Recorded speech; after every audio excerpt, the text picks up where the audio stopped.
Yes, yes, yes.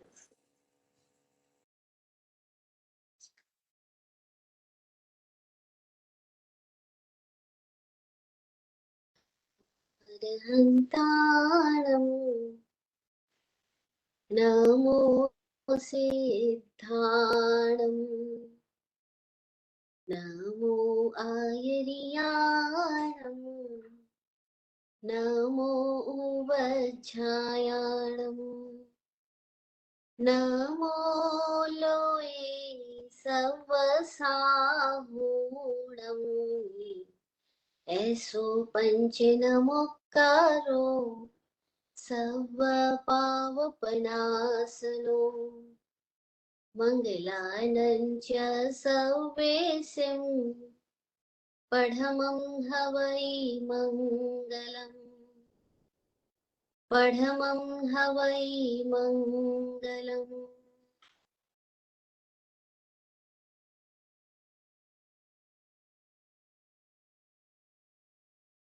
सतगुरु की कृपानंद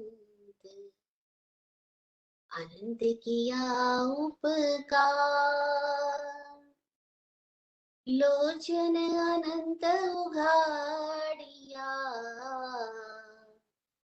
अनंत दिखावन हार गुरु जी अनंत दिखावन हार। चरण तीर्थंकर समण भगवान महावीर स्वामी जी को वंदन नमन।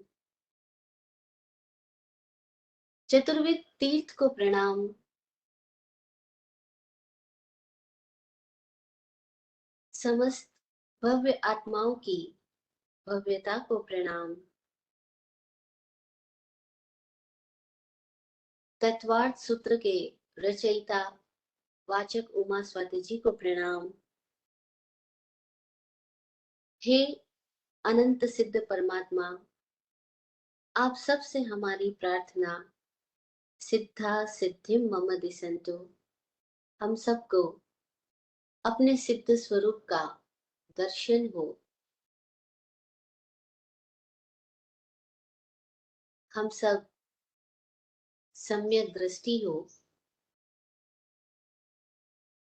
जागृत चेता हो, अप्रमत्त आराधक हो,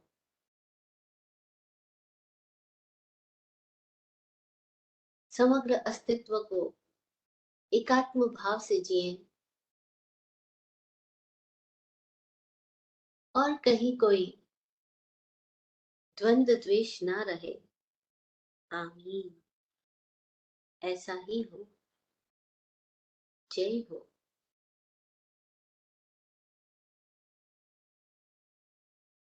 जय हो।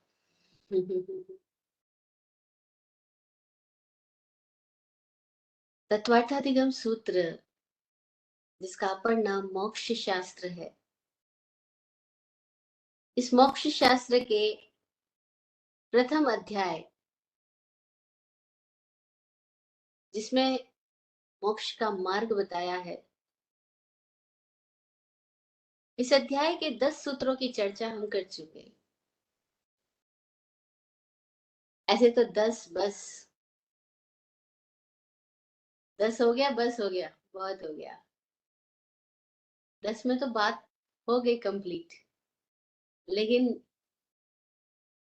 हमारी बुद्धि की खुजली भी तो नहीं मिटती है जल्दी से। हम और जानना चाहते हैं, लेकिन गड़बड़ बात क्या है कि हम जो कुछ भी जान ले रहे हैं, जानकारी कर रहे हैं, वो जानकारी को हम ज्ञान समझ बैठते हैं। ये गड़बड़ बात है।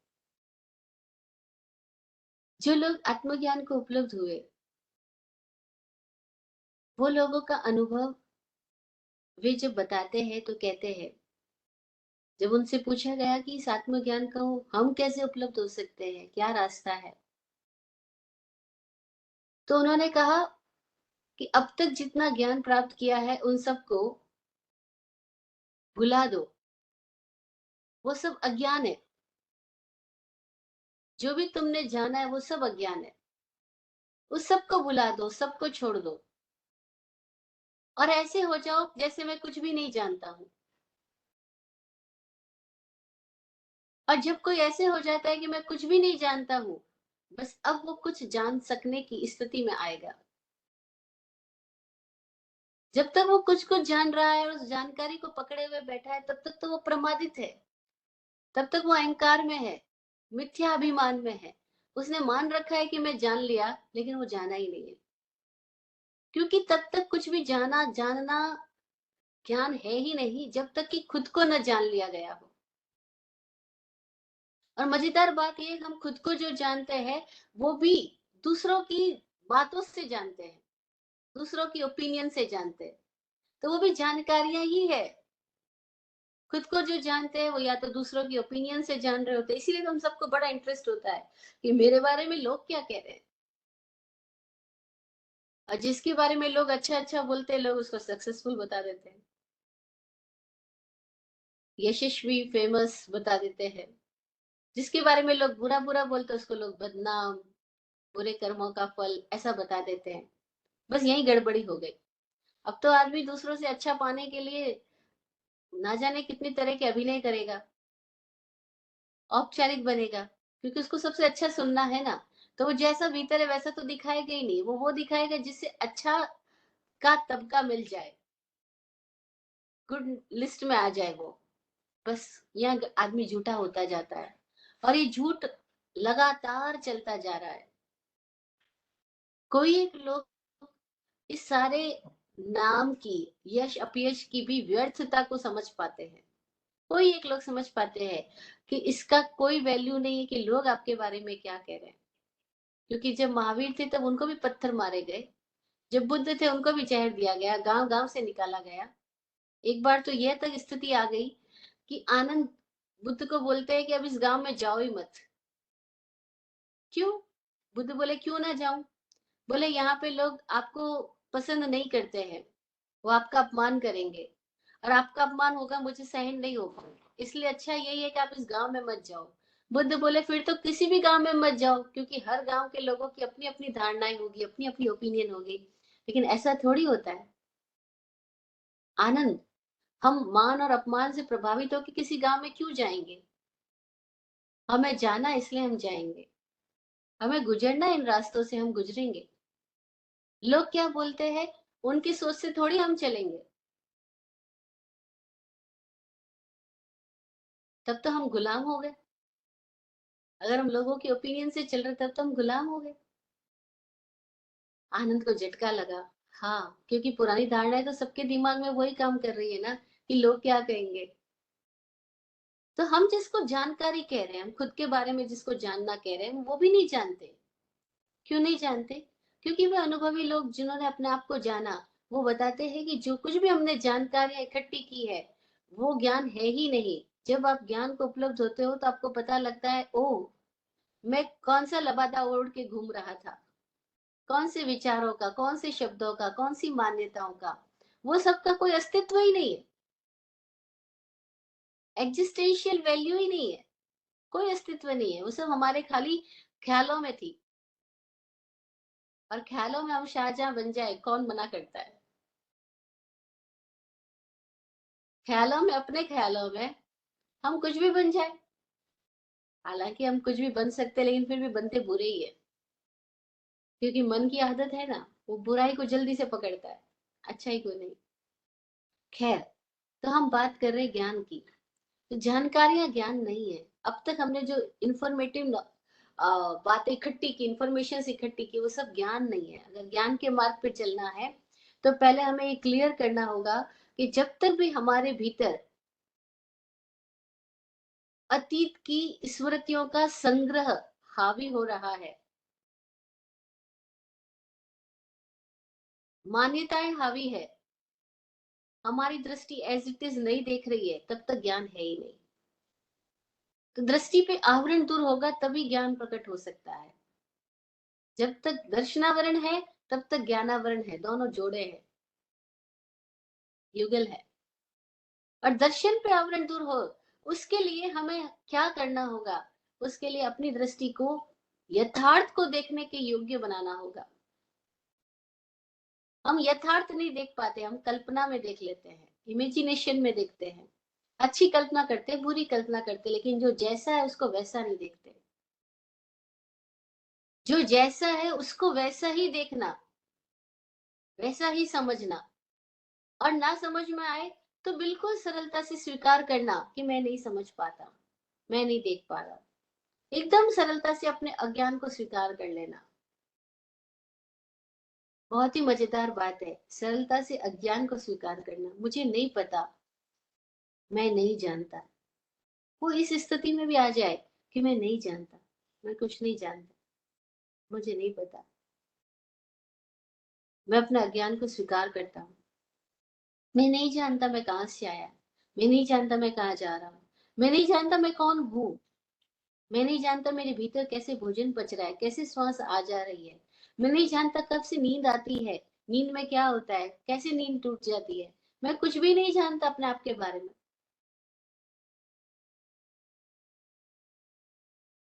जो मैं नहीं जानता हूँ उस नहीं जानने के प्रति स्वीकार भाव आ जाए, और मैं जो जान रहा हूँ वो सारा जानना बाहरी है, उधार है, बोरोड है, किताबों से लिया है, लोगों से सुन कर के लिया है। वो मेरा अपना अनुभव नहीं है, और जो मेरा अपना अनुभव नहीं है उसके प्रति मैं जरा भी आग्रहशील नहीं हूँ। मैं जरा भी उस बात को लेकर के ये मेरी सोच है ऐसा नहीं बोलूंगा। बस जैसे ये सरलता आ गई वैसे ही हम ज्ञान के मार्ग पर आ पाएंगे। बस सबसे बड़ा कारण ज्ञान के मार्ग पर न आने का यह है कि हमने जो जानकारियां इकट्ठी की हमने उसको ज्ञान मान लिया और अपने आप को ज्ञानी कहलाना शुरू कर दिया। हम जो नहीं जानते हम उसके प्रति सरलता से स्वीकार भाव में नहीं है।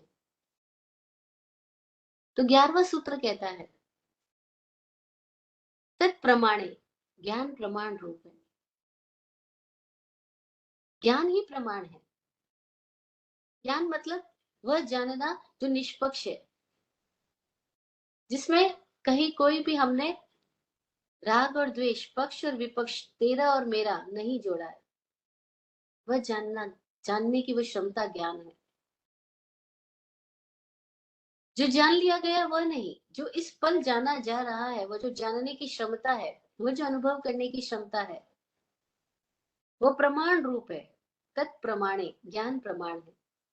तत् यानी वह पांच ज्ञान जो इसकी बात हम पिछले 10वें सूत्र में किया। मति श्रुतावधि मन पर्याय केवलानी ज्ञानम, ये ज्ञान है। इस ज्ञान के लिए अगली बात कही गई कि तत्प्रमाणे, वह ज्ञान प्रमाण रूप है। प्रमाणे बोले तो द्विवचन हुआ, तो दो प्रमाण रूप है। अब दो प्रमाण कौन कौन से है उसकी बात 12वें सूत्र में आई। 12वें और 13वें सूत्र में 12वां सूत्र कहता है आद्य परोक्षम, और 13वां सूत्र कहता है प्रत्यक्ष मन्यत। आद्य परोक्षम यानी आगे के दो ज्ञान जो है वो परोक्ष ज्ञान है। आगे के दो ज्ञान मति ज्ञान और श्रुत ज्ञान। जो बुद्धि के और मनन से हो रहा है वो मति ज्ञान है, जो विशेषतया सुन करके और चिंतन के द्वारा हो रहा है वो श्रुत ज्ञान है। इन दोनों ही ज्ञान को परोक्ष ज्ञान कहा गया, कि जो भी सुन करके और बुद्धि के द्वारा जाना जा रहा है वो डायरेक्ट आत्मा से नहीं जाना जा रहा है। इसका मतलब क्या हुआ कि बचपन से लेकर अब तक जो भी हमें इस सोसाइटी में सुनना पढ़ना सीखना मिला है, हम स्कूल में गए, स्कूल में जाकर के हमने कितने सालों तक पढ़ाई करी, 12-13 साल स्कूल में, देन कॉलेजेस में, यूनिवर्सिटीज में। हमने अपनी जिंदगी के कोई 16-18 साल पढ़ाई में डाले, और वो जो कुछ भी हमने पढ़ करके जाना वो सारा ही जानना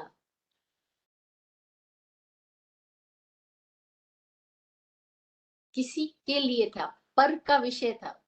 हमने भूगोल जाना, खगोल जाना, ज्योतिष जाना, विज्ञान जाना, राजनीति शास्त्र जाना, हमने बिजनेस कैसे करना वो जाना, हम एमबीए हुए, हम डॉक्टर हुए, हम चार्टेड हुए, हम वकील हुए। हमने ना जाने कितने सालों मेहनत करके सारी डिग्रियां हासिल की, और हमने मान लिया कि मैंने इन सबका जानकार हो गया, मैं ज्ञानी हो गया। सूत्र कहता है तत्प्रमाणे, पर आद्य परोक्षम, ये पर की आंख से जाना ना, खुद की आंख से थोड़ी जाना। परोक्ष ज्ञान है। जो भी सभ्यता मूलक ज्ञान है सब परोक्ष ज्ञान है। प्रत्यक्ष ज्ञान तो निहायत वैयक्तिक है, इंडिविजुअल है। प्रत्यक्ष ज्ञान वह है जो हमारे भीतर हमारे से ही पैदा हुआ, जिसमें कोई इंद्रिया कारण नहीं, जिसमें कोई किताबें कारण नहीं, जिसमें कोई कॉलेज यूनिवर्सिटी कारण नहीं, जिसमें कोई प्रोफेसर टीचर कारण नहीं, जिसमें कारण हमारी अपनी चेतना का कुछ विकसित हो जाना है, हमारी अपनी चेतना का निरावरित हो जाना है, जिसमें कारण हमारे भीतर की निर्मलता, अंतःकरण की शुद्धि है। वो जो भीतर की पवित्रता और शुद्धता से जो भीतर की स्थितियां प्रकट हुई वो ज्ञान है, वो प्रत्यक्ष ज्ञान है। बाकी अब तक हमने जो जाना परोक्ष है। परोक्ष यानी पर की अक्ष है, अक्ष कहते हैं आंख को, पर यानी पर दूसरे की आंख से हमने जाना है। और जो भी दूसरे की आंख से जाना गया है वो प्रत्यक्ष नहीं है। कितनी क्लैरिटी इस डिवीजन के साथ, कितनी क्लैरिटी डेवलप हो जाए। अरे मैंने अब तक जो जाना वो तो पर की आंख से जाना है, और पर की आंख से जाना गया ज्ञान परोक्ष है, इनडायरेक्ट है, वो मेरा अपना नहीं है। और जो मेरा अपना नहीं है मैं उस पर क्यों इनकार कर रहा हूं। पर हम में से हर आदमी को इस सोसाइटी में ऐसे ही डेवलप किया जाता है कि तुम कुछ बन जाओ, चार्टर्ड बन जाओ, डॉक्टर बन जाओ, वकील बन जाओ, बिजनेसमैन बन जाओ, अंबानी बन जाओ, अडानी बन जाओ, कुछ तो भी तुम बन जाओ। और जब बन जाओ की बात आती है तो हम सबको दिमाग में क्या किया जाता है, कुछ और बनने के लिए भूसा भरा जाता है। जो सब बनना है उसकी सारी जानकारियां स्टडीज करवाई जाती है, और वो इतनी सारी किताबें पढ़ करके क्या हो जाता है। कोई एक अनुभवी लोग बोले कि जब मैं कॉलेज नहीं गया था तब काफी इंटेलिजेंट था, जब तक मैं कॉलेज नहीं गया था तब तक काफी इंटेलिजेंट था, तो अब क्या हो गए, अब मैं पढ़ा लिखा बुद्धू हो गया हूँ, अब मैं पढ़ा लिखा गधा हो गया हूँ। अब मैं गधा बोलती नहीं हूँ, क्योंकि स्वामी जी कहते हैं अगर आप किसी को गधे की उपमा देते हो तो गधा मानहानि का केस कर सकता है। गधा कह सकता है कि आदमी ने हमको कैसे अपने बराबरी का बना लिया, हम भी उतने गधे नहीं है जितना आदमी गधा है, हम भी एक गलती बार बार नहीं करते, आदमी तो एक ही गलती जिंदगी भर किया जाता है। तो भाई गधा किसी को मत कहना, वरना मानहानि का केस कर देंगे गधा लोग अपने अपने ऊपर। तो वो अनुभवी लोग बोलते हैं अरे मैं जब तक यूनिवर्सिटी में नहीं गया था तब तक मैं काफी इंटेलिजेंट था, उसके बाद क्या हुआ, अब ये डिग्री तो हासिल कर ली लेकिन इंटेलिजेंस गायब हो गया। क्यों गायब हो गया, क्योंकि हमारी निगाहों को, हमारी नजरिए को, हमारी दृष्टि को बायस्ड किया जाता है, आवृत किया जाता है शब्दों से, विचारों से, मान्यताओं से, सिद्धांतों से, शास्त्रों से, किताबों से, और फिर हम उसी दिशा में जाते हैं। कितने साधु साध्वी है दीक्षा लेने के पहले और दीक्षा के बाद में लगातार बस किताबों किताबों किताबों में ही जीते जाते हैं। और ये बात समझ ही नहीं आती कि किताबों में पढ़ने से हमारी अपनी जो इंडिविजुअल इंटेलिजेंस है, जो हमारा अपना विजडम है, वो तो डेवलप ही नहीं हो रहा है। हमने तो मान लिया आचार्य हरिभद्र ने क्या कहा, आचार्य सिद्धसेन दिवाकर ने क्या कहा, आचार्य मानतुंग ने क्या कहा, आचार्य स्वयंभू सूरी ने क्या कहा, हम सब आचार्यों ने क्या क्या कहा उसको रट सकते हैं, उसको बोल सकते हैं। लेकिन उससे हमने हमारे भीतर क्या पैदा हो रहा है, हमारा अपना साइलेंस क्या है, हमारी अपनी उपस्थिति क्या है, हमारी अपनी ब्रीदिंग सिस्टम क्या है, हमारी अपनी होनेपन की अवस्था क्या है, इससे तो हम चूक ही जा रहे हैं। और इतनी सजावट के साथ हमें चुकाया जा रहा है, इतनी सजावट के साथ हमको इन डिग्रियों से मुंह पैदा करवाया जाता है, और फिर हम पूरी जिंदगी पर ने क्या कहा उसको सिद्धांतों को रटने में ही इतना समय बिता देते हैं। फिर वो चाहे न्याय शास्त्र हो, भाषा शास्त्र हो, व्याकरण शास्त्र हो, या कोई भी तरह का शास्त्र हो, सब परोक्ष है, पर की आंख है, प्रत्यक्ष नहीं है। और जो पर की आंख है वो तब तक तो प्रमाण भी नहीं हो सकती है जब तक कि उसके साथ हम बायस्ड है। और हम सब बायस्ड है क्योंकि हमको बचपन से, अगर हम क्रिश्चियन के घर में पैदा हुए तो बाइबल पढ़ा दी गई, बाइबल पकड़ा दी गई और हम बायस्ड हो गए। मुस्लिम के घर में पैदा हुए तो कुरान शरीफ की आयतें रटवा दी गई, हम बायस्ड हो गए। सिख के घर में पैदा हुए तो हमें गुरु ग्रंथ साहिब के कुछ वचन पकड़ा दिए गए और हम बायस्ड हो गए। जैन के घर में पैदा हुए और उसमें भी श्वेतांबर जैन के घर में पैदा हुए हैं तो हमको दशमेकालिक पकड़ा दिया जाएगा, हम बायस्ड हो गए। दिगंबर जैन के घर में पैदा हो गए, हमको समय सार पकड़ा दिया जाएगा, हम बायस्ड हो गए। और हम बस उन्हीं की आंखों से चलते हैं, उन्हीं की बातों से चलते हैं, और अब हम अपनी खुद की स्थिति से नहीं चलते। महावीर ने नहीं कहा शास्त्र को पकड़ना, महावीर ने नहीं कहा शास्त्र को मानना, बुद्ध ने भी नहीं कहा। बड़ी मजेदार बात है, ये दोनों जो संबुद्ध पुरुष हुए, इन दोनों की बातों में समानताएं तो होंगी ही नेचुरली। दोनों एक बात तो स्पष्टतया कह रहे हैं कि तुम भी वही हो सकते हो जो मैं हो रहा हूँ, जो मैं हूँ, और तुम वही हो सकते हो, तभी हो सकते हो जब तुम किसी को फॉलो ना करो। बड़ी क्लियरली उन लोगों ने उद्घोषणाएं करी, किसी को फॉलो मत करो, मुझको भी फॉलो मत करो। और यहाँ तक कहा कि कोई ये कह दे कि ये किताब 1000 साल पुरानी इसलिए सही होगी, तो उसको भी फॉलो मत करना। कोई ये कह दे मैं पंडित हूँ, मैं जानकार हूँ, मेरे को फॉलो करो, तब भी फॉलो मत करना। तो पूछा फिर क्या करे? हम किताबों की ना माने, हम पंडितों की ना माने, हम शास्त्रों की ना माने, तो हम किसको माने? तो बुद्ध और महावीर दोनों ने बोला, मानना मत, खुद का दिया जलाना, खुद जानना। महावीर बोलते अपना सत्य में सिज्जा, अपना सत्य खोजना। पन्ना समीक्षा धम्मम, प्रज्ञा से धर्म की समीक्षा करना। ज्ञान प्रमाण तब होगा जब तुम खुद प्रमाणिक हो जाओगे, क्योंकि तुम्हारा प्रमाणिक होना ही तो ज्ञान का प्रमाणिक होना है। ज्ञान कोई डिफरेंट चीज है, तुम कोई डिफरेंट चीज, ऐसा थोड़ी है। तो ज्ञान कब प्रमाणिक होता है? जब हम खुद प्रमाणिक हो जाते हैं। और हम प्रमाणिक होने का मतलब क्या हुआ कि जो भी हमने जानकारी प्राप्त की है, हम उसको अपने जीवन की कसौटी पर कसते हैं, जीवन के अनुभव में उतारते हैं। और जब अनुभव उस बात के साथ एक हो जाता है, तब जानना और अनुभव दोनों एक हो गए, अब हम प्रमाण हो गए। अभी हमारा जानना और अनुभव एक नहीं है, तो हम प्रमाण नहीं है। अभी हम जो जान रहे हैं और हम वही अनुभव भी कर रहे हैं, तो हम प्रमाण हुए। लेकिन होता क्या है, हम सारे लोग अपने अनुभव को तो वैल्यू नहीं करते और इमेजिनेशन को वैल्यू करते।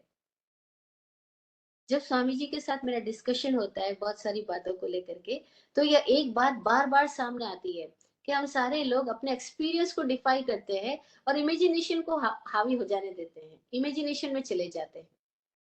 कैसे? जैसे कि आप किसी व्यक्ति के साथ बैठे हो, आपने कुछ अनुभव किया उसके साथ में, लेकिन आप अपने अनुभव को भुला दोगे अगर थोड़े दिनों बाद में किसी ने बता दिया कि वो व्यक्ति चोर है, वो व्यक्ति फला है, वो व्यक्ति ने बेईमानी की, वो व्यक्ति के बारे में किसी ने कोई स्टोरी सुना दी, आप तुरंत उस स्टोरी में चले जाओगे। अब क्या हुआ? इमेजिनेशन हावी हो गई। किसी और ने कुछ कहा, आपकी तो कल्पना, आपका तो अनुभव नहीं है, आपका अनुभव क्या था उसके साथ, वो तो छूट ही गया, डिफाई हो गया। ऐसे हमको अपने संसार में बहुत सारा अनुभव है, पति पत्नी के रिश्तों में है, भाई बहन में, माता पिता में, परिवार में, सब जगह पर अनुभव है। लेकिन हम अपने अनुभव के साथ नहीं जिएंगे, हम कैसे चलेंगे? क्या करना चाहिए, वॉट शुड आई डू। जैसे चाहिए आया, इसका मतलब क्या हुआ कि ये कहीं बाहर से आया है। जो भीतर से आता है उसमें चाहिए थोड़ी होता है। जो भीतर से आया वो तो एज इट इज है। लेकिन अभी हम एज इट इज नहीं जिएंगे। हमें क्या करना चाहिए? मेहमान घर पे आए तो क्या करना चाहिए? क्या दिखावा करना चाहिए? पुरानी बेडशीट बदल के नई बेडशीट लगानी चाहिए, क्योंकि मेहमान को दिखाना है ना कि हमारी बेडशीट बहुत सुंदर है। ड्राइंग रूम सजाना चाहिए। मेहमान आ रहे हैं तो फिर 4 मिठाई लानी चाहिए। अब ये सब चाहिए में आ रहा है, इसका मतलब क्या हुआ? ये प्रमाण तो नहीं है। प्रमाण क्या होता कि मैं जैसा हूं वैसे ही रहता, मैं कुछ चाहिए भी नहीं जाता।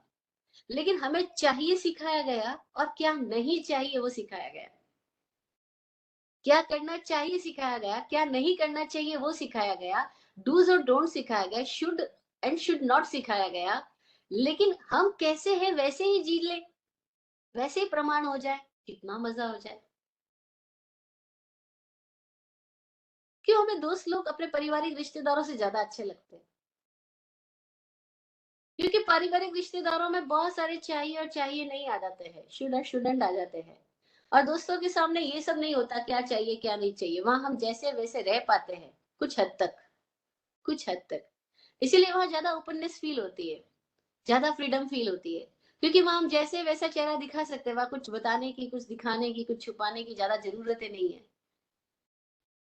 इसलिए परिवार बंधन लगता है, दोस्त फिर भी ठीक लगते हैं। वहां तो मौज करते हैं। परिवार के बीच में, हमारे बीच में बहुत स्ट्रेस आ जाता है। 4 घर वाले लोग आ रहे हैं, चाहे बीबी के मायके वाले आ रहे हैं, चाहे हस्बैंड के मतलब ससुराल वाले आ रहे हैं, बस टेंशन चालू, क्योंकि औपचारिक हो जाएंगे। ये औपचारिकता हमें खुद को परेशान कर रही है, बरसों से परेशान कर रही है, लेकिन उसके बावजूद हम किसको चुनेंगे, प्रामाणिकता को या औपचारिकता को? कहीं पर भी चले जाए हम प्रामाणिकता को चुनेंगे या औपचारिकता को चुनेंगे?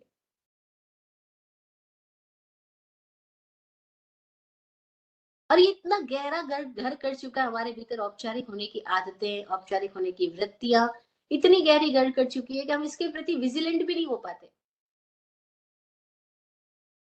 हम जरा भी विजिलेंट नहीं होते, ऑब्जर्वेंट नहीं होते कि हम जैसे वैसे क्यों नहीं है। हमें लगता है अरे ऐसा थोड़ी हो सकता है। अभी किसी से बात करूंगी तो लोग बोलेंगे आप प्रैक्टिकल बात नहीं कर रहे हो, ऐसा थोड़ी हो सकता है। घर पे आए हुए लोगों के सामने तो मैं कुछ और ही दिखाना पड़ेगा, चाहे हम कुछ और ही हो। हम थोड़ी एज इट इज हो सकते हैं, बस यही हम चूक रहे हैं। ये तो मैं बहुत बाहर की स्थिति में बात कर रही हूँ, क्योंकि हम अभी खड़े वहीं पर है। और प्रामाणिक होने के लिए क्या होना होगा, ये तो मैं केवल एक लेवल की बात कर रही हूँ, जो एक्चुअल अर्थ नहीं है। एक्चुअल अर्थ तो भीतर में है कि कैसे हम प्रमाण हो जाए, तो ही हमारा ज्ञान प्रमाण है। हम प्रमाण हो जाए, इसके लिए मैं इस स्टेप की बात कर रही हूँ कि हम इतने ज्यादा सोशल के नाम पर औपचारिक हो गए, सोशल बीइंग, सोशल होने के नाम पर हम इतने ज्यादा झूठे हो गए हैं, हम खुद के साथ ही झूठे हो गए। और फिर झूठ इतनी बार ओढ़ लिया जाता है तो पता ही नहीं लगता फिर सच क्या है। सत्य की कोई सुगंध ही नहीं आती। झूठ के परफ्यूम्स की गंध आती है, लेकिन सत्य की सुगंध नहीं आती। और तब क्या होता है, हम भारी हो जाते हैं। हम अपने अनुभव से सीखे कि जहां भी हम औपचारिक होते हैं हम भारी हो जाते हैं, जहां भी हम सरल होते हैं, अनौपचारिक होते हैं, प्रामाणिक होते हैं, हम एकदम हल्के हो जाते हैं, एकदम हल्के। और प्रामाणिक होना ही आदमी को बदलता है। अगर एक आदमी क्रोधी है, झूठा है, बेईमान है, और वो खुद ही बोल के कह रहा है मैं झूठा हूं। झूठा आदमी ये बोल दे मैं झूठा हूं, वो झूठा कह रहा। अब तो वो सच्चा हो गया ना, जब झूठे आदमी ने बोल दिया मैं झूठा हूं तो वो झूठा ही कह रहा, वो तो सच्चा हो गया। लालची आदमी सीधा सीधा बोल दे मैं लालची हूं, मैं अपने लालच के साथ जी रहा हूँ, मुझे पता है मैं लालच में हूँ। अगर वो लालच को खुद ही इंट्रोड्यूस करने लग जाए, अपने लालच को खुद ही देखने लग जाए, कितना मजा आएगा। उसको अपने लालच के सारे रूप दिखाई देने लग जाएंगे। और जो वो लालच के रूपों को देखने लगेगा, बस उस जागृति ही उसको लालच से बाहर ले आएगी। मेरे को ईर्ष्या है, मैं अपनी ईर्ष्या को स्वीकार कर लेता हूँ, एज इट इज ईर्ष्या को देखने लग जाता हूँ। झूठा नहीं बनता कि भीतर तो ईर्ष्या और ऊपर से तारीफ करूं। भीतर से तो ईर्ष्या जलन हो रही है और ऊपर से कुछ और दिखाऊं, नहीं, मैं जैसा हूं वैसा प्रमाणिक हो रहा हूं। मैं ईर्ष्या है तो ईर्ष्या को स्वीकार कर रहा हूं। अब क्या होगा, मैं ईर्ष्या को देख पाऊंगा। और जैसे हम देख पाते हैं अपनी बुराइयों को, बस देखना ही वह तत्व है कि वो हमारी बुराइयों को अपने से हटा देगा। क्योंकि देखने के साथ ही जो रहने योग्य वो रहेगा, जो नहीं रहने योग्य वो चला जाएगा। केवल देखना ही साधना है। अगर आचारांग सूत्र की बात माने, आचारांग सूत्र का पहला अध्याय में बार बार साधक को एक ही निर्देश आता है, तथ्य तथ्य पुढ़ो पास, तथ्य तथ्य देखता जा, आगे आगे तथ्य तथ्य देखता जा, तथ्य को देखता जा, जो फैक्ट है उसको देखता जा। फैक्ट को देख, इमेजिनेशन को नहीं। और अगर हम फैक्ट को देखने लगे, जिंदगी बड़ी मजेदार हो जाए। हम फैक्ट को नहीं देखते ना, हम मान्यता में चले जाते हैं। हम कहते हैं माँ है तो उसको तो कम से कम गाली नहीं देनी चाहिए थी, या गुस्सा नहीं करना चाहिए था, या ये नहीं करना। बस अब हम इमेजिनेशन में चले गए, क्या नहीं करना चाहिए था। आ गई ना बात, औपचारिकता आ गई ना। हम देख नहीं पाते कि वो भी एक स्त्री है, और उस स्त्री के भीतर भी अपने कॉम्प्लेक्सेस है, उस स्त्री की अपनी स्थितियां हैं, अपनी दशाएं, अपनी बीमारियां हैं। और वो जो कुछ प्रकट कर रही है वो अपनी स्थिति को प्रकट कर रही है। वो हमसे रिलेटेड नहीं है, वो हम पे गुस्सा कर रही है या हमारे साथ पक्षपात कर रही है या हमारे को पसंद नहीं कर रही है। वो हमसे रिलेटेड नहीं है, उसकी अपनी दशा ऐसी है। बस एज इट इज देख लिया तो क्या हो गया, हम माँ के प्रति निरपेक्ष हो जाएंगे। माँ एक एग्जाम्पल है किसी के भी प्रति। हम निरपेक्ष हो जाएंगे, अपेक्षा खत्म हो जाएगी और जैसी एक्सपेक्टेशन उनसे हट जाएगी। इसलिए नहीं हटेगी कि हमने हटा ली जबरदस्ती। ऐसा लोग बोलते हैं मुझे कोई अपेक्षा नहीं है, लेकिन उन्होंने किया तो मेरे साथ बुरा। जब अपेक्षा ही नहीं है तो उन्होंने बुरा किया, ये वर्ड आप कैसे बोल सकते हो? बुरा किया इसका मतलब है कि आपके भीतर उनसे अच्छे की उम्मीद तो थी, तभी तो आप बोल रहे हो उन्होंने किया मेरे साथ। मेरे को कोई अपेक्षा नहीं, लेकिन उन्होंने मुझे गिफ्ट नहीं दिया, इसका मतलब है आपको गिफ्ट की उम्मीद थी और ऊपर से बोल रहे हो मुझे अपेक्षा नहीं है। तो हम सारे लोग ऐसे बहुत कॉन्ट्राडिक्टरी जीते हैं। हम बोल तो रहे हैं कि नहीं नहीं मैं बिल्कुल सच्चा हूँ, लेकिन हम फिर कहाँ झूठे हमें दिखाई नहीं पड़ रहा। बस यही गड़बड़ी हो जाती है। हम कहते हैं मुझे किसी से कोई लेना देना ही नहीं है, लेकिन जरा से किसी ने आपको कुछ नहीं दिया है या आपका कुछ लिया नहीं है, आप हर्ट हो जाते हो। तो फिर क्यों बोलते हो कि मुझे कुछ लेना देना ही नहीं है? अब हम जिस तल पे खड़े उस तल की बात कर रही हूँ, इसलिए मैं इस सूत्र की व्याख्या अपने तल पर ले आई हूँ कि हाँ हम कहते हैं हम प्रमाण है, लेकिन कहाँ प्रमाण है? हम प्रमाण हो ही नहीं सक पा रहे क्योंकि हम तथ्य में नहीं जी रहे हैं। और जो तथ्यों की खोज कर रहा है, जो तह तक जा रहा है, बस वही उसी व्यक्ति का ज्ञान प्रमाण होगा। प्रमाणिक होने के लिए तथ्यात्मक तो होना पड़ेगा ना। पहला स्टेप, अगर हमें अपना ज्ञान प्रमाण रूप है ये बात की स्थिति में आना है, तो हमें क्या होना पड़ेगा? ज्ञान प्रमाण रूप है यानी मैं स्वयं प्रमाण रूप हूं, क्योंकि ज्ञान और मैं जुदा जुदा थोड़ी हूं।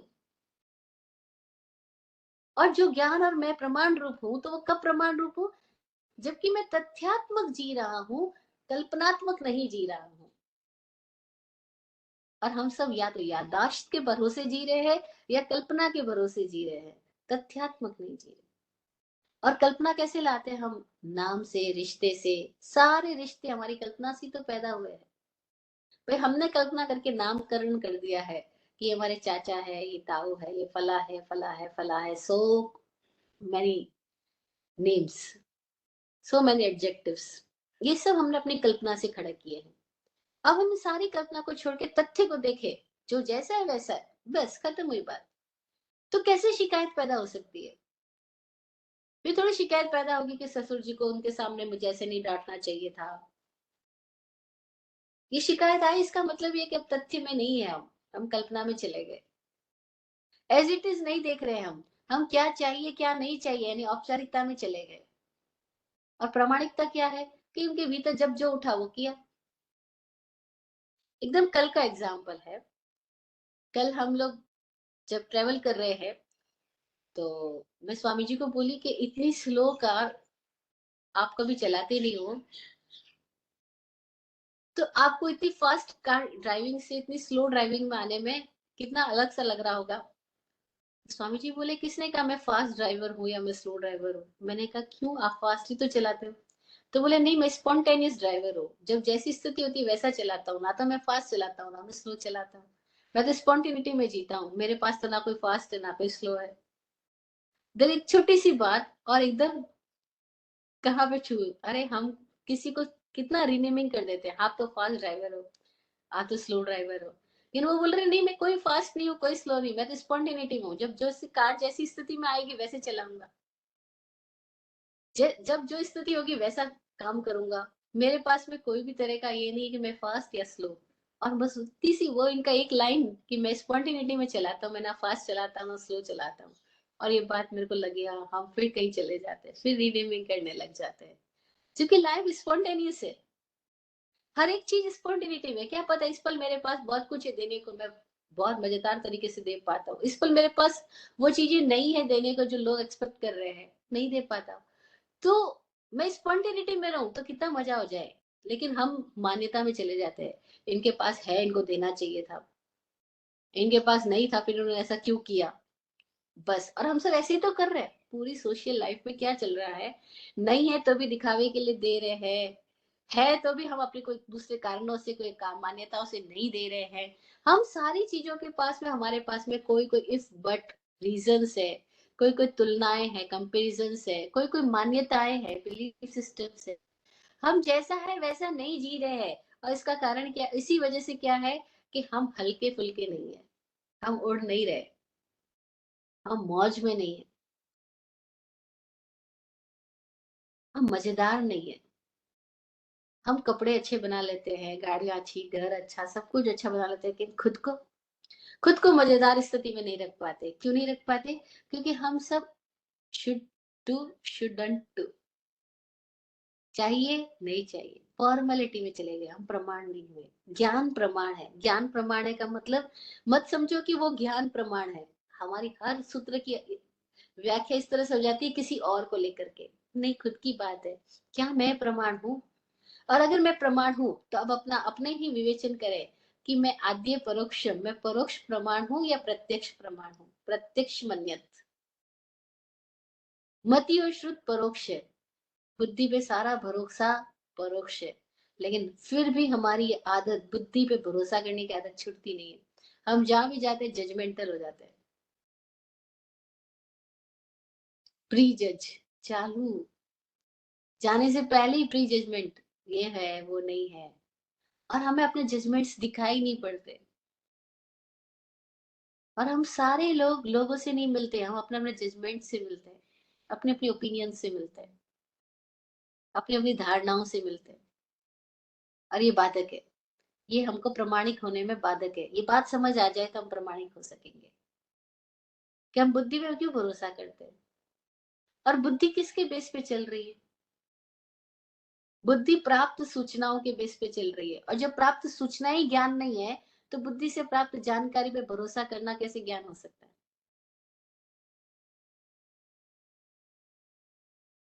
और हमें अपना ये पूर्वाग्रह, ये जजमेंट करने की आदत, ये समझ आने लग जाए कि मैं क्यों जज करूं। ये एक लाइन भी किसी आदमी के भीतर आ जाए ना, मैं क्यों जज करूं, कितना मजा हो जाए। एक छोटी प्रैक्टिस करके देख सकते हैं हम कि मैं किसी के बारे में जज ही क्यों करूं। चाहे वो मूवी के बारे में हो, होटल के बारे में, हॉस्पिटल के बारे में, डॉक्टर के बारे में, लोगों के बारे में, मैं जजमेंट क्यों दूं? मैं क्यों जजमेंट दूं? मैं कौन होता हूँ जजमेंट देने वाला? मैं कौन होता हूँ बोलने वाला ये ठीक है, ये ठीक नहीं है, ये आदमी अच्छा है, ये आदमी बुरा है? मैं कैसे जजमेंट कर सकता हूँ? वो जैसा है वैसा है। वो अपनी मौज का है, मैं अपनी मौज का हूँ। वो अपने तरीके का है, मैं अपने तरीके का हूँ। और कैसे जज किया ही कैसे जा सकता है? भाई एक पेड़ पे इन गर्मियों की सीजन में इतने सारे आम लग रहे हैं, लेकिन एक आम और दूसरे आम की साइज में डिफरेंस है। एक आम दूसरे आम के टेस्ट में डिफरेंस है। एक आम दूसरे आम से बिल्कुल जुदा है, एक सरीखा है ही नहीं। इतनी ग्रीनरी है लेकिन हम कहीं भी जाके देखे दो पत्तियां भी कंप्लीटली एक सरीखी है क्या? आज दिन तक धरती पर बारिश की असंख्य बूंदें गिर गई है, लेकिन दो बूंद भी एक सरीखी नहीं गिरी है। एवरीडे हम सनराइज देखो, सनसेट देखो, हर दिन सूरज उग रहा है, अस्त हो रहा है, एज इट इज। इन व्यू पॉइंट से कह रही हूँ, ऐसे तो सूरज का ना उगना होता है ना अस्त होना होता है। लेकिन फिर भी किसी भी दिन एक सरीका सूरज नहीं उगता। हर दिन उसकी आभा अलग होती है, छटा अलग होती है, आकाश का नजारा अलग होता है। When everything is different, so unique, then how can we compare? हम कैसे कंपेयर कर सकते हैं, हम कैसे जज कर सकते हैं? लेकिन हम स्पॉन्टेनिटी में नहीं जीते ना लाइफ की। तो हमारी बुद्धि सारी कहाँ चली जाती है? जजमेंट में चली जाती है, कंपैरिजन में चली जाती है, ओपिनियन डेवलप करने में चली जाती है। और वहीं पर हमने क्या किया? हम अपनी प्रामाणिकता से चूक गए। क्योंकि प्रामाणिकता तो थी स्पॉन्टेनिटी में जीना, और गैर प्रामाणिकता क्या है? कि यादाश्त में जीता, कल्पनाओं में जीना, मान्यताओं में जीना, वो गैर प्रामाणिकता है। ये बात अपने से समझ आ जाए तो लाइफ बहुत मजेदार हो जाएगी। फिर हमारे ऊपर किसी का बर्डन ही नहीं, ना हम किसी को बर्डन देंगे, ना हम किसी से बर्डन लेंगे। तभी तो बर्डन लेते हैं जब कोई हमारे लिए ओपिनियन देता है, हम बर्डन में चले जाते हैं।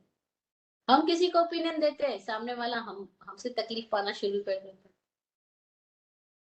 और एक ही शब्द आ जाए, मैं देखती हूँ, क्योंकि मैं सीख रही हूँ, जिनके साथ रह रही हूँ, इसलिए मैं बार बार अपने एक्सपीरियंस को यहाँ पे शेयर करती हूँ। मैं देखती हूँ जब भी स्वामी जी से लोग सवाल करते हैं, स्वामी जी खाना कैसा लगा?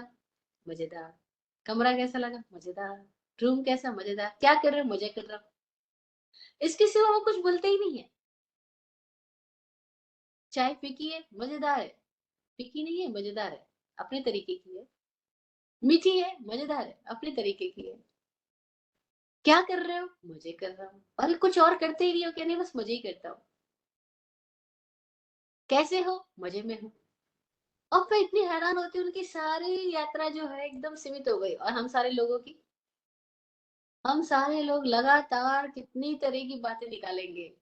चाय तो टेस्टी है लेकिन मसाला कम है, या मसाला क्यों डाल रहे हैं, मुझे बिना मसाले की चाहिए।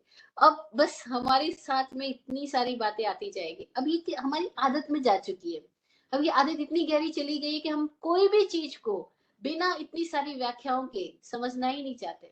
हम हर एक चीज के साथ, कोई आंटी हमको मिल के चली गई, हम उसकी बातें करेंगे, वो आंटी ऐसी है वैसी है, और खत्म, एक वर्ड में बोलो बहुत मजा हुआ। लेकिन हुआ ही नहीं तो बोलेंगे कैसे? और मजा हो ही कैसे सकता है जब तक हम इतने सारे जजमेंट्स में उलझे हुए हैं, इतने सारे एक्सपेक्टेशंस में उलझे हुए हैं, मजा हो ही कैसे सकता है? तो ज्ञान प्रमाण है, यानी मैं खुद प्रमाण हूँ।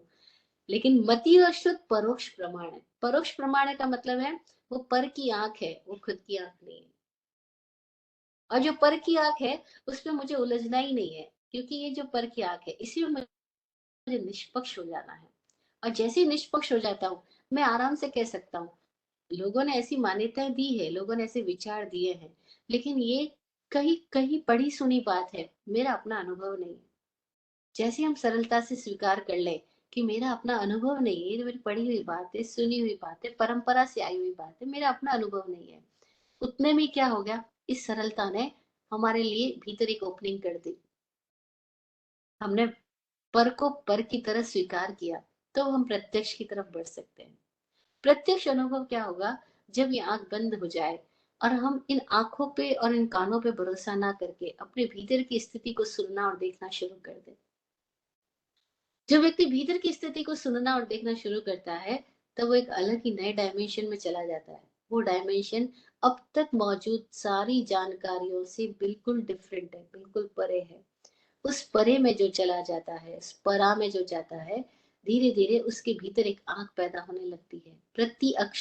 प्रत्यक्ष स्वयं की अक्ष से, खुद की आंख से वो देखता है, लेकिन वो आंख ही बाहर की आंख नहीं है, कहीं भीतर की स्थिति में वो आता है। और जब भीतर की स्थिति में आता है, तो उसको एक जो अनुभव होगा, बस वो ही अनुभव का वो खुद साक्षी है। जैसे किसी ने गूंगे ने गुड़ खाया, और उस गुड़ का स्वाद उस गूंगे को पता तो है, लेकिन वो बोल नहीं सकता, बता नहीं सकता।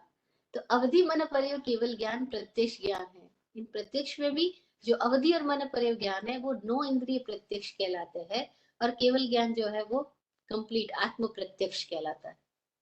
अवधि और मन पर्य ज्ञान में तक में भी मन का रोल है, लेकिन केवल ज्ञान में मन का कोई रोल नहीं है, वो डायरेक्ट आत्मा से, आत्मा का अपना होनापन है। इसीलिए वो आत्म प्रत्यक्ष ज्ञान है। प्रत्यक्ष मन्यत सूत्र कहता है तीन ज्ञान प्रत्यक्ष है, अवधि मन पर्य और केवल ज्ञान। लेकिन हम फिर यहाँ डिवीजन कर रहे हैं कि अवधि ज्ञान और मन पर्य ज्ञान जो है वह नो इंद्रिय प्रत्यक्ष है, उसमें मन का एक रोल चल रहा है। लेकिन केवल ज्ञान जो है वो आत्म प्रत्यक्ष है। वह फिर जैसा भीतर वैसा बाहर, जरा भी अंतर नहीं रहा। ऐसा हमने एग्जाम्पल दिया था कि दर्पण के ऊपर अगर पर्दा लगा दो, या दर्पण के ऊपर पेंट कर दो, और उस पेंट में से चार छेद हो जाए, तो दर्पण अब कुछ प्रतिबिंबित कर रहा है, जितना छेद हुआ उतना ही प्रतिबिंबित कर रहा है। लेकिन अगर सारा ही पेंट हटा दिया जाए, तब दर्पण जैसा है वैसा प्रतिबिंबित कर रहा है। तो केवल ज्ञान जैसा है वैसा, वहां पे कुछ बचा ही नहीं, कोई भी भेद नहीं रहा। भेद से समाप्त हो गए, सारे वर्गीकरण समाप्त हो गए, सारे क्लासिफिकेशंस खत्म हो गए, कोई भेद बचा ही नहीं, उसका नाम केवल है, केवल ज्ञान। और वो ज्ञान कब होता है? जब चारों ज्ञान समाप्त, क्योंकि जब पर्दा हट ही गया तो चारों छेद हट ही गए, जब पेंट हट ही गया तो सारे छिद्र हट ही गए। तो अब सारे ज्ञानों का अंत हो जाता है, तब केवल ज्ञान होता है, वो प्रत्यक्ष है। बाकी के तब तक हम जो यात्रा कर रहे हैं, उस यात्रा में हम जहाँ खड़े हैं, वहां से हम अपनी यात्रा शुरू करें कि क्या हम प्रामाणिक है। बस, हम प्रामाणिक है, यानी हम भीतर बाहर एक है कि नहीं। अगर भीतर बाहर एक नहीं है तो हम प्रामाणिक नहीं है। हम अनुभव से जी रहे हैं या मान्यताओं से जी रहे हैं। पिछले दिनों एक युवक मिलने के लिए आया, तो वो अपनी बात शेयर कर रहा था, मैं उसकी बात ही यहाँ पे बता रही हूँ। वो बोला कि आपके पास मैं आना चाहता था, लेकिन मेरे को बहुत सारे लोगों ने मना किया। क्योंकि लोगों के मना करने के अपने अपने कारण हैं। लोग बोले अब तो वो साध्वी जी नहीं रहे, क्यों मिलने जा रहे हो, अब तो वो ये नहीं रहे, वो नहीं रहे, फला है, एक्स वाई जेड। लोगों ने बहुत सारी बातें बोली, मैंने सबकी सुनी, लेकिन फिर मैंने अपने अनुभव को आगे रखा। मैंने कहा मुझे उनसे आज दिन तक क्या मिला है, मैं उनके पास जा क्यों रहा हूँ। मेरा अनुभव यह है कि मुझे तो ज्ञान ही मिल रहा है, और मैं ज्ञान से मेरे जीवन में हल्कापन आ रहा है, मेरे जीवन में मजेदार स्थिति आ रही है। तो बस मैं अपनी स्थिति को आगे रखते हुए मैं आपको मिलने के लिए आया। लोगों ने क्या कहा उसको मैंने ध्यान नहीं दिया। मुझे इसकी बात सुन के मजा हुआ कि कोई व्यक्ति ऐसे सोच रहा है, कि मैं अपने अनुभव को आगे रखा कि मेरा अनुभव उनके साथ क्या है, कि उन्होंने क्या कभी मुझसे पैसे मांगे क्या, कभी उन्होंने मुझसे कुछ चीज मांगी क्या, कभी उन्होंने मुझे तकलीफ दी क्या, उन्होंने मेरी लाइफ में क्या रोल है, कि उनकी मेरी लाइफ में ये रोल है कि मैं जब भी उनके पास गया मुझे दृष्टि मिली, मुझे हल्कापन मिला, मुझे मौज आई। तो बस मैंने अपने अनुभव को आगे रख के मैं आ गया आपके पास, वरना मुझे घर वाले आने नहीं दे रहे थे। सबने बहुत सारी बातें करके मुझे रोक रहे थे।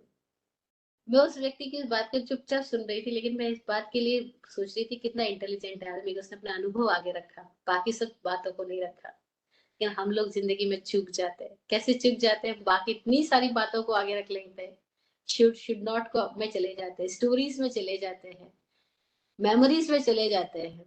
फिर पुराने में ऐसा कभी हुआ था तो उसकी हमने एक धारणा बना ली, उस पिक्चर को हम आगे कर लेते हैं। आज क्या है उसको नहीं देखते, तथ्य को नहीं देखते। तथ्य तथ्य पुढ़ो पास, तथ्य तथ्य देखता जा, तथ्य तथ्य देखता जा, आगे देखता जा। तेरी लाइफ में जो कुछ हो रहा है उसको सामने रख, उसको देखता जा। कैसे देखना, फैक्चुअल देखना, इमेजिनेशन में मत देखना।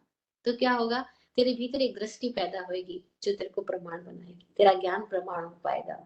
तो तथ्य से भटक गया, अब ज्ञान प्रमाण नहीं होगा, अब तो इमेजिनेशन में चला गया। इसको ये करना चाहिए था, उसको ये नहीं करना चाहिए था, मान्यताएं ऐसी है, वो है, ये है, सारी इमेजिनेशन में जाते हम चूक जाते हैं। बस अपने तथ्य को देखना, खुद प्रमाण होना। तत्प्रमाणे, ज्ञान प्रमाण रूप है। ज्ञान है तो वो प्रमाण है, अज्ञान है तो अप्रमाण है। और ज्ञान होने का मतलब ही सम्यक दृष्टि होना है, असम्यक दृष्टि होने का मतलब स्पॉन्टेनियस होना है। क्योंकि सम्यक का मतलब है समय मात्र में, सम्यक, समय मात्र में, जो इस क्षण की बात है, जो बीते क्षण की बात नहीं, जो आगामी क्षण की बात नहीं, जो इस क्षण की बात है, सम्यक। तो जो समय मात्र में मौजूद है, जो समय मात्र में जी रहा है, देख पा रहा है, स्पॉन्टेनियस जी रहा है, देख पा रहा है, किसी तरह की कल्पना, मान्यता, आरोपण, पूर्वाग्रह, संस्कार, परिपाटी, उन सब के साथ वो अपने आप को निरपेक्ष करके जी पा रहा है, वो प्रमाण रूप हो जाता है। और जब वो प्रमाण रूप होता है तो बड़ी मजेदार स्थिति आती है, कि जो बुद्धि में निरपेक्षता ले आए, जो श्रुति में निरपेक्षता ले आए, सुनने में निरपेक्ष हो पाए, सुनने में अनबायस्ड रह पाए, और बिना खुद को इन्वॉल्व किए सुन पाए, तो उसका सुनना और देखना धीरे धीरे उसको उस स्थिति में ले जाएगा जहां उसका ज्ञान प्रमाण हो जाएगा, जहां उसका अनुभव साक्षी हो जाएगा। और जब अनुभव की आंख से कोई आदमी जीने लग जाता है, तो वो मान्यताओं की बातों से, मान्यताओं की कारागार से मुक्त हो जाता है। इसीलिए ज्ञान मुक्ति है, ज्ञान मुक्ति है, अज्ञान बंधन है। ज्ञान मुक्ति क्यों है, क्योंकि ज्ञान होने के साथ ही, जागृति पूर्वक देखने के साथ ही कोई लिप्तता पैदा नहीं होती, और लिप्तता का नहीं होना ही तो मुक्ति है। जागरण के साथ ही लिप्तता नहीं होती है, जागरण नहीं है तो लिप्तता आएगी, लिप्तता आना ही प्रमाद है और वही बंधन है। हम अपने अनुभव से इन बातों में उतरे, ये सारी लाइन्स, ये सारी बातें पंक्तियां केवल अपने अनुभव में उतरने के लिए है। और हम अपने अनुभव को चेक करते जाएं, जागते हुए देखते जाएं, ना मजा होएगा। हमें अपनी मुक्ति इसी क्षण जो हो रही है वो समझ में आने लगेगी। मुक्ति को फिर भविष्य में मत सोचना, इसी क्षण मुक्ति है, इसी क्षण कोई लिप्तता नहीं रही। और तब क्या होगा, हो सकता है कोई 100 कोड़े बरसा रहा हो, 100 बातें आपके बारे में उल्टा कोई, क्योंकि आप ऐसे देख पा रहे हो कि वो क्यों बोल रहा है, उसके भीतर से ऐसा क्यों आ रहा है, आप निरपेक्ष आंख से देख पाए, बिना अपेक्षा किए देख पाए, अब आपके ऊपर कोई प्रभाव नहीं पड़ेगा। अब पानी बरसा और चला गया, खत्म हुई बात, घटना घटी और हटी। उस घटना के साथ हमारा संबंध स्थापना नहीं हुआ, बस पर पाषण आकर्षण नहीं हुआ, पर पाषण संबंध स्थापना नहीं हुआ, पर की बातों में, पर के मार्ग में हमारा कोई उलझना हुआ ही नहीं। यही तो मुक्ति है। और क्या मुक्ति है? मुक्ति मतलब ये थोड़ी कि हम शरीर से जुदा होकर के कहीं किसी आकाश के किसी एक कोने में जाके लटक दिया जाएंगे, वो मुक्ति है? नहीं नहीं। मुक्ति का मतलब है इसी क्षण हम अप्रभावित हो गए, असंबंधित हो गए, निर्लिप्त हो गए, घटनाएं घटी और हट गई। कोई आया मेघमाली, जबरदस्त मूसलधार वर्षा करके चला गया। कोई आई और मुझे ऊपर उठा के चली गई, पद्मावती की तरह मेरी रक्षा करके चली गई। मेरे लिए बेड ऑफ रोजेस आ गए, मेरे लिए थॉर्न्स आ गए, बेड ऑफ रोजेस आ गए, लेकिन मैं कहाँ रहा? मैं दोनों में ही अप्रभावित रहा। बस यही तो मुक्ति है। और ये अप्रभावित दशा हमारे भीतर से प्रकट होती है, हम सबके भीतर से प्रकट होने की संभावना है। बस हम अपने आप को प्रमाणिक बना लें, सरल हो जाए अपने अज्ञान के प्रति, सहज हो जाए अपनी दशाओं के प्रति, भीतर बाहर जो भी दशा चल रही है उसके प्रति सहज हो जाए, सहज स्वीकार भाव में आ जाए जो भी हो रहा है उसके प्रति। और जैसा भीतर वैसा बाहर जीने लग जाए तो ज्ञान प्रमाण रूप है, तत्प्रमाणे आद्य परोक्षम प्रत्यक्ष मन्यत। आगे के दो परोक्ष है, बाद के प्रत्यक्ष है। परोक्ष इनडायरेक्ट है, इनडायरेक्ट मतलब डायरेक्टली सोल से नहीं हो रहा है, इसमें इंद्रिया मार्फत है, मन मार्फत है, यानी पास्ट मार्फत है। और ये सारे उपकरणों से जो हमें ज्ञान मिल रहा है इंद्रिय और मन से, अगर हम इसके प्रति निरपेक्ष बने रहे तो यही ज्ञान की स्थितियां हमें धीरे धीरे कोई ऐसी दशा में ले जाती है जहां हम अंतर आंखें बंद करके अपने भीतर को देखने लगते हैं और भीतर बाहर एक हो जाए। दैट्स केवल ज्ञान। वो है ही, मुश्किल नहीं है, दुर्लभ नहीं है, कठिन नहीं है, वो ही सबसे सरल है क्योंकि वो हमारा स्वरूप है। मुक्ति एकदम सरल है, बंधन एकदम जटिल है। बंधन में तनाव है, मुक्ति में तो कोई तनाव ही नहीं है। तो तनाव मुक्त सरल सहज जीवन जीते हुए इस यात्रा का आनंद लें, यही दुआ आप सबके लिए। आज की बात को यहीं पे रखते हैं, फिर अगले सूत्र पे चलेंगे। 11 और 12 सूत्र, 10, 11, 12, 13 सूत्र हो गए। 10, 5 ज्ञान की बात, 11वां प्रमाण की बात और 12वां आद्य परोक्ष, 13वां प्रत्यक्ष बने। 13 सूत्र तक की हमने बात की, फिर आगे हम चर्चा करेंगे। आज इतना ही रखते हैं। सबके लिए दुआ।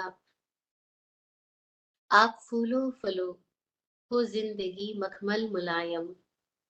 आप फूलो फलो हो जिंदगी मखमल मुलायम। आपकी हर खुशी पे है हमारी जान सदके। दुआ करते हैं चुपचाप दिल की थाप से हम। दुआ करते हैं चुपचाप दिल की थाप से हम। रहे जाते नवाजे हर घड़ी अरमान सबके। अमन और चैन से गुजरे आपका वक्त सारा। अमन और चैन से गुजरे आपका वक्त सारा। रुख पे खिलती रहे यूं रूह की मुस्कान खुल के। रुख पे खिलती रहे यूं रूह की मुस्कान खुल के। जय हो, जय हो, जय हो। सबका कल्याण हो। ओम शांति।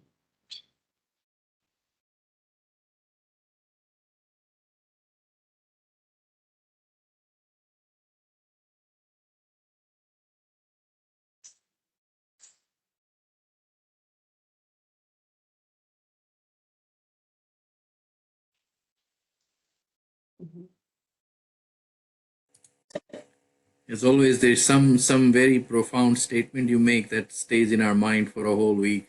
So it's आपने जो जजमेंट की बात कही, इट्स प्रीटी इम्प्रेसिव। अगर नेचर में दो चीज मतलब सारी जिंदगी जिंदगी में आ गया तो वो तो सबसे अच्छा है, पर पूरी पूरी एटलीस्ट हफ्ते तक तो चलता है। पर जो so anyway it's been very impressive. वो जो आप जजमेंट की जो बात कही है आपने, जजमेंट नेचर ने कभी कुछ दो चीज एक जैसी बनाई नहीं है। हम फिर भी सबको सबके साथ कंपेयर करने की कोशिश करते हैं। अथर्व बंदामी वैभवश्री जी, आज लेट हो गए इसलिए क्वेश्चन आंसर्स नहीं कर रहे हैं. हम क्वेश्चन आंसर नेक्स्ट सेशन में लेंगे. अगर किसी को भी हाँ क्वेश्चन हो तो please prepare, be ready. You can send them by email also. We can cover that with Vaibhav Shriji in the next session. Okay, with all the uh, wishes to everybody. Okay thank Good morning to everybody in India and good evening to everybody in the US. So let's wrap up the session. Thank you, everyone.